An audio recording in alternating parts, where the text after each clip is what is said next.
Press53 will celebrate its 6th anniversary this October. It's a small literary publishing company based out of Winston-Salem, North Carolina. We publish poetry, short story collections, novels, memoirs, anthologies, and we ignore market trends. I don't publish what I think the market wants. I find literature that I like, that I love, and I put it out there and find people who agree with me. What methods do you use to promote your authors? The internet. We are very active on the internet. That's one thing that has changed the entire landscape of publishing, is that we no longer have to rely on those few people who used to have the capacity to get word out to our readers. That we can use the internet, Facebook, Twitter, websites, blogs, and we can reach out and find those people who enjoy what we do. So we can take an active role in finding our readers. So we're very active in using the internet to do that. Has the economy affected your business? Surprisingly, the economy has not affected our business. Press53 has been growing substantially year after year. Now, we're only 6 years old, so there's not a lot to base that on, but 2 years ago we tripled sales. Last year we had another increase of about 30% above that, and this year we're poised to double what we did last year. So we're growing at an incredible rate. Of course, the downside of the economy is that we've got more and more bookstores wanting to carry our books, but they're very slow to pay because of the economy, because they have their own battles to deal with. But as far as the readers we're gathering and the books that we're actually putting out there, it's increasing substantially. 10 years ago, there again, the only books you knew about were the ones that were in People magazine, on the Good Morning America show, or whatever the TV shows were, or the Tonight Show. Whatever books were being reviewed by the bigger reviewers and put out there by the magazines and the TV shows and the radio shows. But today, if you're interested in anything, you can do a Google search for it, internet search, and find access to hundreds of different books that are suited for you. That's why there's a rise of small presses everywhere who are doing what I'm doing. I'm finding writing that I love and then putting it out there for people who like what I like. Is Press53 using this same method to keep up with the larger publishers like Random House and Simon & Schuster? I don't know what they're doing, and I don't care what they're doing.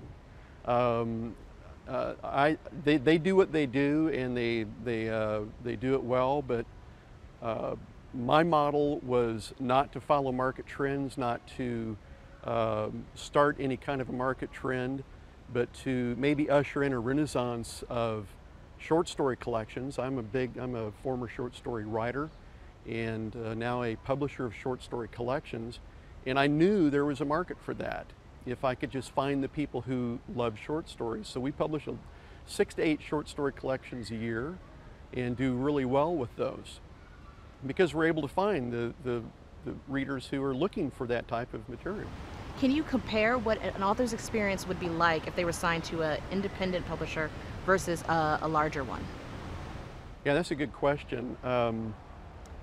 Last year we signed an author who had his short story collection he was offered contracts from 2 major publishers in New York, and he gave that collection to Press53.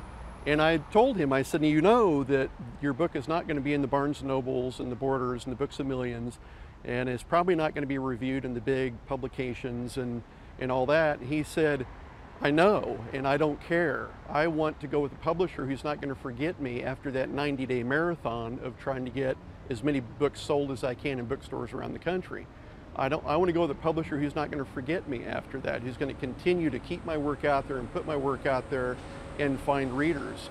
And I think that is the big difference. The larger publishers, just out of necessity, because of the model they work under, have a sprint race. They have to sell as many books as they can in that 90-day window that has been in place since the Depression, when publishers were sending books to bookstores and giving them 90 days to pay the invoice, and at the end of that 90 days, whatever they didn't sell, they can ship back. I don't like that model. I don't want to work with that model. I think if a book is good today, it's going to be good a year from now, it's going to be good 2 years from now, or 5 years from now. So it's more of a marathon for us. It's a journey. So we put the books out there, we keep them out there, and we're constantly trying to find new readers and introduce that reader to those readers, and those readers to all of our other authors within the Press53 family. Now, you mentioned that you were a short story writer. Can you go a little bit more in detail about your background and what made you want to get into publishing? Yeah, well, it's interesting. I started out wanting to be a novelist like a lot of writers, and I realized after the 7th draft of my first novel, I had no idea what I was doing. And being a Kurt Vonnegut fan, I remember an interview I read where he said short stories were a good training ground for novelists because you learn how to write in a very compact fashion. And so I started dabbling with short stories and writing a few, and I fell in love with the art form. So I began writing short stories, getting a few published. I won a couple of contests and was earning a reputation for that. And then in 2000, I noticed that a lot of the short stories I was reading were not gratifying for me. They were dark, on the darker side. They were a little depressing. There was no hope, and I think it might have been a kind of a reflection of the political times. So I approached the New York City Arts Foundation to put together an anthology of short stories that I liked, that had that represented life-affirming values, that you had characters trying to do the right thing even in a messed up world, and maybe they didn't succeed, but at least they were trying to do something good. And they agreed, so I spent all of 2001 reading every short story I could find. I read over 2,000 short stories and found 12 that I wanted to publish in this collection called the Silver Rose Anthology, and I got the bug. So in 2004, when I lost my full-time job in the airline industry and was looking for that next phase of my life, I thought, well, I'm going to start a small press. But I didn't know anybody who had thousands of dollars to invest in what could be a losing proposition. So what I did was I researched and found out that print-on-demand technology had reached a point to where I could learn how to use that. I could design and lay out my own books, put them out there using their distribution channels. Lightning Source is the printer I use. They're a division of Ingram, the largest book distributor in the world. They're wonderful to work with. So I was able to, for a few $100s of my own money, to start a small press and to build it a book at a time. And we've just published our 77th book this year.